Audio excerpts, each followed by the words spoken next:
अच्छा, कभी सोचा है कि ये छोटे छोटे बैक्टीरिया जिन्हें हम देख भी नहीं सकते इतने कामयाब कैसे हैं? मतलब हर जगह है, कुछ अच्छे कुछ बुरे। हाँ, ये तो है। आज हम इसी सवाल की थोड़ी पड़ताल कर रहे हैं, उनके अंदर झांक कर।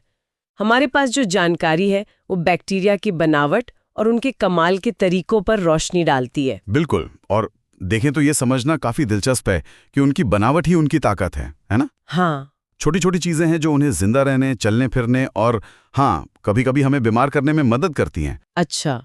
तो आज हम खास तौर पर ग्राम पॉजिटिव और ग्राम नेगेटिव बैक्टीरिया के बीच के जो मुख्य फर्क हैं उन पर ध्यान देंगे, क्योंकि वो जानना बहुत जरूरी है। ठीक है, तो कहाँ से शुरू करें? शायद बाहर से अंदर की तरफ चलें? हाँ, ये सही रहेगा। तो ये बैक्टीरिया हिलते डुलते कैसे हैं? मैंने सुना है फ्लैजेला के बारे में, ये किसी मोटर बोट के पंखे जैसा कुछ होता है। हाँ, कह सकती हैं।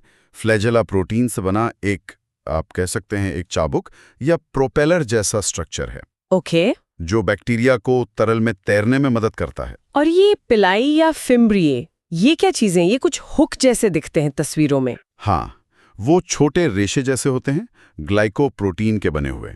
और आपका अंदाजा सही है, वो हुक की तरह ही काम करते हैं। मतलब सतहों से चिपकने के लिए। सोचिए हमारे शरीर की किसी कोशिका से चिपकना हो या किसी मेडिकल ट्यूब पर जमना हो, ओह, तो ये पिलाई बहुत काम आते हैं।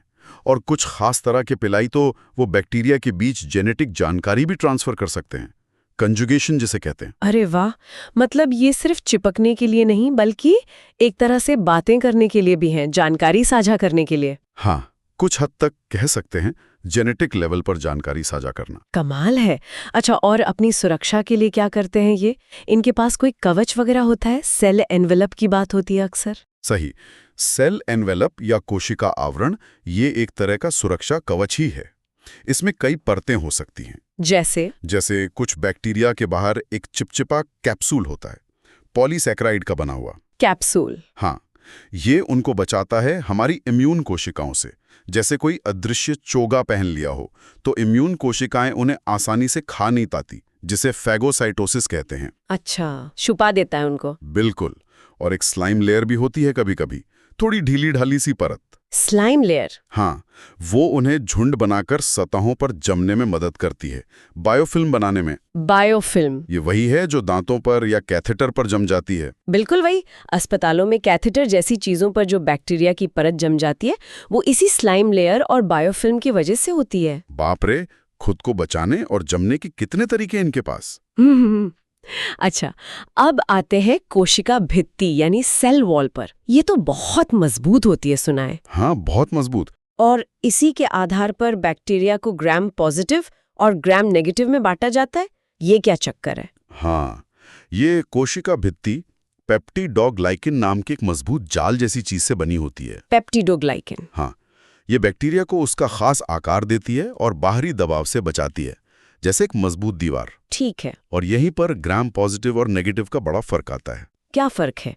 देखिए, ग्राम नेगेटिव बैक्टीरिया में इस पेप्टिडोग्लाइकिन दीवार के बाहर एक और झिल्ली होती है, एक एक्स्ट्रा परत। एक और? हाँ, बाहर की तरफ? हाँ, बाहरी झिल्ली या आउटर मेम्ब्रेन कहते हैं। ये खास है। क्यों? इसमें ऐसा क्या खास है? इसमें एक अणु होता है लिपोपॉलीसैकेराइड, शॉर्ट में एलपीएस। इसे एंडोटॉक्सिन भी कहते हैं। एंडोटॉक्सिन, ये नाम तो सुना है, खतरनाक लगता है। हाँ, क्योंकि इसका एक हिस्सा, जिसे लिपिड ए कहते हैं, वो हमारे शरीर के लिए खतरे का सिग्नल है। जब ये ग्राम नेगेटिव बैक्टीरिया मरते हैं या टूटते हैं, तो ये लिपिड ए रिलीज होता है। और फिर ये हमारे इम्यून सिस्टम को बहुत ज्यादा एक्टिवेट कर देता है। इससे तेज बुखार, सूजन और गंभीर मामलों में सेप्टिक शॉक तक हो सकता है। ओह, तो ये बाहरी झिल्ली खतरनाक है। हाँ, मतलब उसमें मौजूद एलपीएस खतरनाक है। इसी बाहरी झिल्ली में पोरिन नाम के प्रोटीन भी होते हैं, छोटे छोटे चैनल जैसे, जो जरूरी चीजों को अंदर बाहर जाने देते हैं। अच्छा, तो ये तो हुई ग्राम नेगेटिव की बात। ग्राम पॉजिटिव में ये बाहरी झिल्ली नहीं होते? नहीं, उनमें ये अतिरिक्त बाहरी झिल्ली नहीं होती। उनकी जो पेप्टिडोग्लाइकन की दीवार है, वो काफी मोटी होती है। मोटी दीवार पर बाहरी झिल्ली। सही। और उनकी दीवार में लिपोटाइकोइक एसिड नाम के अणु होते हैं। ये भी इम्यून सिस्टम को जगा सकते हैं। मतलब वो भी सूजन पैदा कर सकते हैं? हाँ, वो भी इम्यून सिस्टम को सिग्नल भेजकर सूजन पैदा कर सकते हैं, एलपीएस की तरह ही। हालांकि उनका तरीका थोड़ा अलग होता है। तो दोनों ही इम्यून सिस्टम को अलर्ट कर सकते हैं, पर बनावट अलग है। और ये अंतर एंटीबायोटिक दवाओं के असर के लिए बहुत जरूरी होगा, है ना? बिल्कुल सही। बाहरी झिल्ली है या नहीं, दीवार मोटी है या पतली, ये सब तय करता है कि कौन सी एंटीबायोटिक काम करेगी। इसीलिए डॉक्टर के लिए ये जानना जरूरी है कि इन्फेक्शन ग्राम पॉजिटिव है या नेगेटिव। समझ गए। अच्छा, एक और हैरान करने वाली बात पता चली, स्पोर्स। कुछ बैक्टीरिया स्पोर्स बनाते हैं। ये क्या बला है? ये तो किसी सुपर पावर जैसा लगता है। हाँ, ये वाकई कमाल की चीज है। स्पोर्स बैक्टीरिया का एक तरह का कह लीजिए सर्वाइवल कैप्सूल है। Survival capsule. हाँ।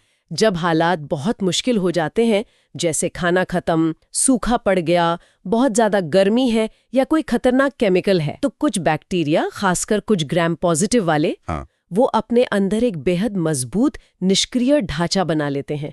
यही स्पोर है।